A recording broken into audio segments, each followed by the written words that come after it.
Hi guys, in this video we will continue with chapter 2.5 and we will focus on the next section. If you recall the last video on 2.5, we basically did just a quick overview of Cartesian vectors, and I discussed why we want to represent our forces in Cartesian vector form. Okay, so you need to go back to that video for that. In this one, we want to focus on something called coordinate direction angles. Okay, so coordinate direction angles, and then later we'll discuss direction cosines. These are the two things: coordinate direction angles and direction cosines. So what is that all about? Okay, so let's not get lost in all the details. Remember that what we're trying to do, especially in 3 dimensions, is that if we have a vector A, okay, and we have our axes, there's x, say there's y, and there is z. We have some arbitrary vector A, okay, as you can see, A with a bar over. We want to represent it in Cartesian vector form, because in 3 dimensions it makes it much easier to carry out any vector algebra, vector addition, vector subtraction, and vector multiplication. So that's why we want to represent this vector A in Cartesian vector form. Okay? So we know, as I discussed in the previous video, we know that A, the vector A, is equal to, it has 3 components: AX plus AY plus AZ. That is just in vector form, but we want it in Cartesian vector form, which means that A vector is equal to the magnitude of the x component in the I direction plus the y component in the j direction, and then plus the z component in the k direction. Okay? So guys, that is really our blueprint. That's what we're after. We want to represent A in terms of i's, j's, and k's, and of course the components. Here we have the magnitude, and here we have the direction in the x direction. We have the magnitude and direction in the y direction, magnitude and direction in the k direction, in the z axis, in the y axis, in the x axis. Okay. So now we know what we want to do. Don't get lost. Don't miss the goal. Don't miss the mark. This is what we want to do. So how do we do this? We can do this in one of 2 ways. We're going to cover just the one way in this video, and that is using coordinate direction angles. Okay? Now, I don't believe that I can draw better than the textbook. But I'll just show it here on my diagram, then I'll show you the textbook's diagram. What are the coordinate direction angles? The coordinate direction angles are the angles between the vector A, right? So this vector has a direction and a magnitude, but the coordinate direction angles are the angles between the vector A. I'm sorry, this is a mistake. That should be y, and that should be x. Okay, so I hope you noticed that I had made a mistake. That's x, y, z. Okay? So the coordinate direction angles are the angles between the vector A and the x-axis, between the vector A and the y-axis, and between the vector A and the z-axis. And the angle between A and the x-axis is alpha. We call that alpha. That angle we call beta. Beta is the coordinate direction angle between the vector and the y-axis.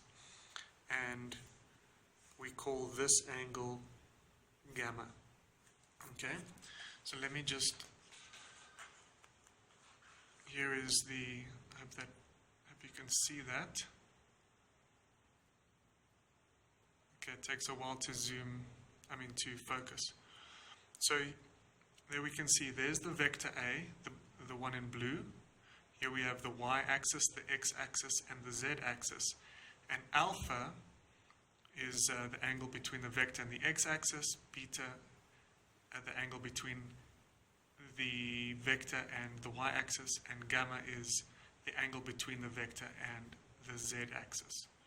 Okay, so practically, how would I describe how you determine this angle, or basically what this angle means? Well, one way that I thought is, imagine you're standing here. You're standing here, and you put your left arm in the direction of the vector A, and you put your right arm in the direction of the x-axis. So just try to imagine that, even while no one's looking, try to do it now. Put your left arm in the direction of A, and put your right arm in the direction of the x-axis. Then bring your arms together and bring your hands together, and then open your arms again. That is the angle that we're talking about. That angle between your two arms. Okay? Similarly, for angle beta, you put your one arm in the direction of that vector and the other arm in the direction of the y-axis.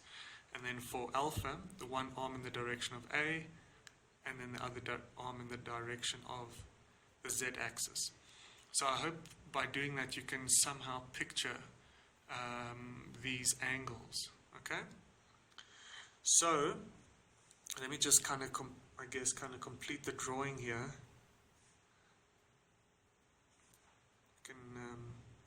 Really, the best thing is to look in the textbook, because they've got really very good drawings. Okay, so those are called your coordinate direction angles. It's alpha, beta, and gamma. Okay? Now, remember, I'm just going to remind you, what are we trying to do? We are trying to represent an arbitrary vector as in Cartesian vector form. So we need the magnitude in the x direction, we need the magnitude in the y direction, we need the magnitude in the z direction. All these components, okay? But thus far, what we've defined are these three angles, okay? Now, if you look specifically at figure 227, okay? Might help if you've got your textbook, you can look at figure 227. Okay? Sorry, I bumped the camera again. So please go look at figure 227. Guys, really, these videos are not high tech, so I'm literally using my phone to record these videos. Okay, so figure 227 shows you there you've got your vector A, the blue one, and then you've got your three axes, and then you've got your coordinate direction angles. And what you see is that there are three right-angled triangles for each of those components. Okay, I'm going to try to draw it here. Actually, I'm not going to try to draw it, but what you end up seeing is that, actually, let me try to draw it. Let me try to draw it again. Here's your vector A. There's your y-axis, not like I made a mistake last time. There's your x-axis, and there's the z. Here is our alpha. And then of course we have, say, this ax component here, okay? And we've got the ay component, and we've got the az component. So remember that this vector is made up of ax in the I, ay in the j, and az in the k. So if I try to complete this triangle and I extract this here, then I'm going to get something like this. Here's my A. Here is my AX. Sorry, this is really terrible drawing. And then if I complete this triangle, then this angle there is my alpha, and this actually is a right angle. So you need to look at the textbook drawing. But then if I actually draw the right angle triangle, I'm going to get, that would be my alpha, that would be my right angle, this will be my A, and this will be my AX. I really hope this is not that confusing. But so what this shows us is that AX, that component there, guys, AX is equal to the magnitude of A, which is the magnitude of this, of that vector, times cos alpha. Similarly, we can do this for AY. If I extract, if there's my A, okay, and there's my AY, then what happens is that actually becomes a right angle triangle, and that is my beta. And if I want to determine what is the magnitude of AY, then it is simply A cos beta. Similarly, AZ will be the magnitude of A cos of gamma. Okay, so my drawings are really not that good, but you look at the textbook. But essentially, what we have here, let's go back to the textbook. What we have here are three right angle triangles, where we have the three coordinate direction angles, alpha, beta, gamma, and they make three right angle triangles. And because of this property, we can determine what AX is. AX is A cos alpha, AY is A cos beta, AZ is A cos gamma. So now we then define something called the direction cosines, which are simply cos alpha is equal to AX over A, and cos beta is AY over A, and we have cos gamma is AZ over A. So these are the direction cosines. Direction cosines. Cos alpha, cos beta, cos gamma. Okay? So I hope you're not confused. Remember what we're trying to do. We're trying to represent the vector A in terms of Cartesian vector notation. So we need AX, we need AY, we need AZ. So here we have AX is given by that, AY is given by that, AZ is given by that. But oftentimes we don't have all the information, so we can rewrite it like this. Cos alpha is equal to AX over A, cos beta AY over A, cos gamma AZ over A. Okay? Then, the next thing that we can do is, remember, if we're trying to find the angles, okay, we're trying to find those direction cosines, we're trying to find the coordinate direction angles, alpha, beta, and gamma.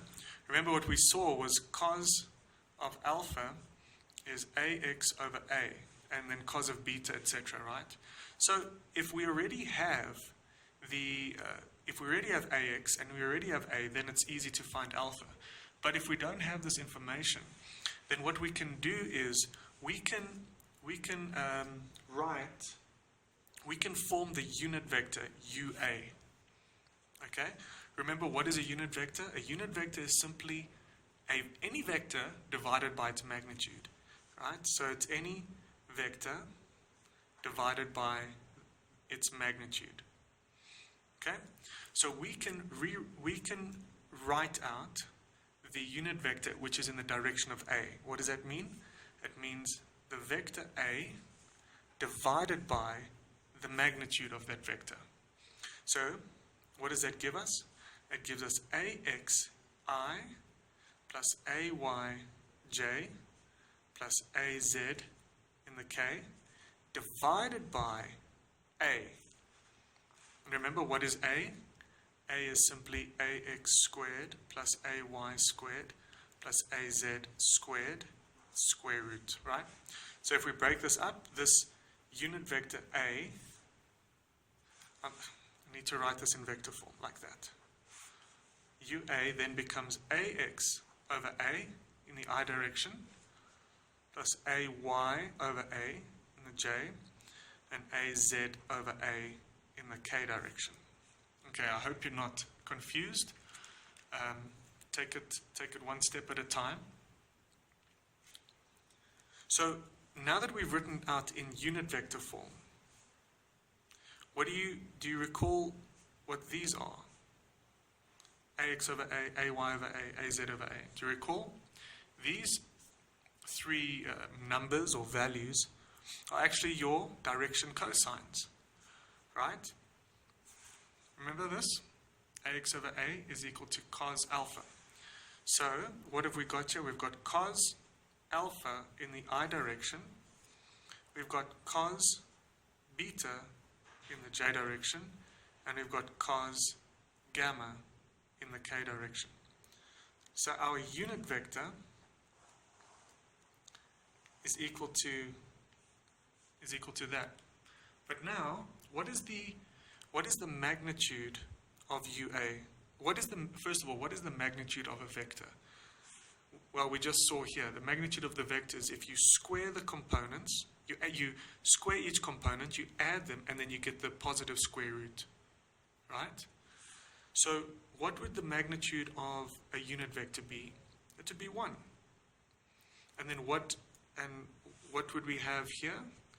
We would have cos squared alpha plus cos squared beta plus cos squared gamma, right? And if you put in the square root, then that's fine. If you square it, then you square 1, and the square of 1 obviously is just 1. So what we have here is another equation that we can use to find the coordinate direction angles. Okay? So what are our tools thus far? The one tool is this equation, 2.5. Those are your direction cosines. And our other tool for us to find angles is that equation, 2.8. Cos squared alpha plus cos squared beta plus cos squared gamma equals 1. Okay? Remember, I'm going to remind you that what are we trying to do? We are trying to write an arbitrary vector in terms of Cartesian vector notation. So we want A is equal to AXI plus AYJ plus AZK. We want to write it in this form. Okay? But what we've noticed is that we need to determine angles.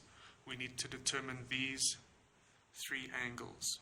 Okay, because AX is equal to A cos alpha, AY is A cos beta, AZ is A cos gamma. Alright? So once we get these angles, then we're able to write it in this form. So if you look at equation 2.9, we have something that looks like this. A is equal to A, which is the magnitude of A. Don't get confused between the vector A and the magnitude of A, times cos alpha I plus A cos beta J plus A cos gamma k. Alright, so I hope this shed a little bit of light on how to write a vector in terms of Cartesian vector notation by first determining the coordinate direction angles, and the tools that we have are the direction cosines and then this equation which is the magnitude of the unit vector. Okay guys, thanks.